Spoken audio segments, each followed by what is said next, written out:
നമസ്കാരം. ഞാൻ കുറച്ച് ദിവസമായി ഒരു പോസ്റ്റ് ഇട്ടിട്ട് നിശബ്ദരായ സ്നേഹനിധികളെ പറ്റിയാണ് എനിക്കിത് പറയാനുള്ളത്.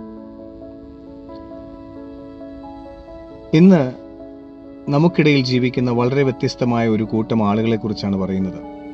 അവർ നിശബ്ദരാണ്, എന്നാൽ അവരുടെ ഉള്ളിൽ വലിയൊരു സ്നേഹക്കടലുണ്ട്.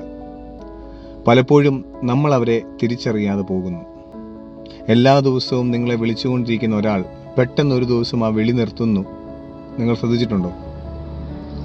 അവർക്ക് തിരക്കായതുകൊണ്ടല്ല, മറിച്ച് താൻ അവരുടെ കാണിക്കുന്ന അതേ സ്നേഹം തിരികെ കിട്ടുന്നുണ്ടോ എന്ന് അവർ ഒന്ന് പരീക്ഷിച്ചു നോക്കുകയാണ്.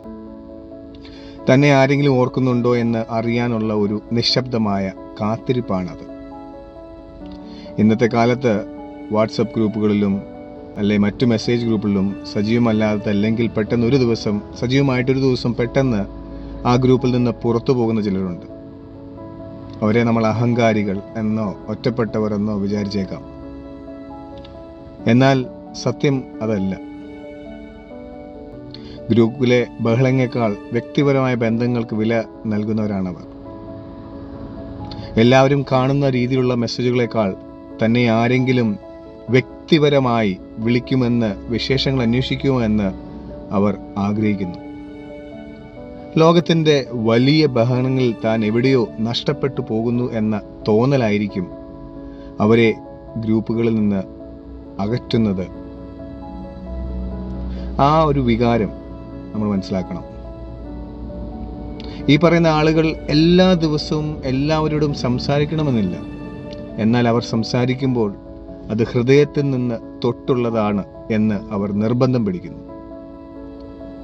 അവർക്ക് വേണ്ടത് ഒരു ഇമോഷണൽ സപ്പോർട്ടാണ്. താൻ നിശബ്ദനായിരിക്കുമ്പോഴും തൻ്റെ സങ്കടങ്ങൾ തിരിച്ചറിയുന്ന ഒരു സുഹൃത്തിനെ അവർ ആഗ്രഹിക്കുന്നു. വലിയ വലിയ ശബ്ദത്തേക്കാൾ അവർ ഇഷ്ടപ്പെടുന്നത് ആത്മാർത്ഥമായ നിശബ്ദതയാണ്.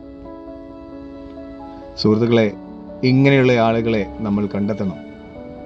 അവർ തിരക്കിലാണെന്ന് കരുതി നമ്മൾ അവരെ അവഗണിക്കരുത്.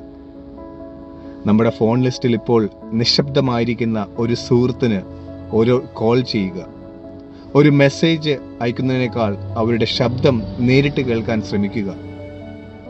ലോകത്തിന് അവർ വെറുമൊരു വ്യക്തിയായിരിക്കാം, എന്നാൽ ആ നിശബ്ദയുടെ പിന്നിൽ ഒരു വലിയ തകർച്ചയോ അല്ലെങ്കിൽ ഒരു വലിയ പ്രതീക്ഷയോ ഉണ്ടാകും.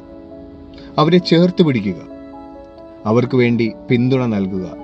കാരണം ഈ ലോകത്ത് ഏറ്റവും മനോഹരമായ ബന്ധങ്ങൾ ഉണ്ടാകുന്നത് നിശബ്ദമായ മനസ്സിലാക്കുന്നവരിലൂടെയാണ്. നന്ദി.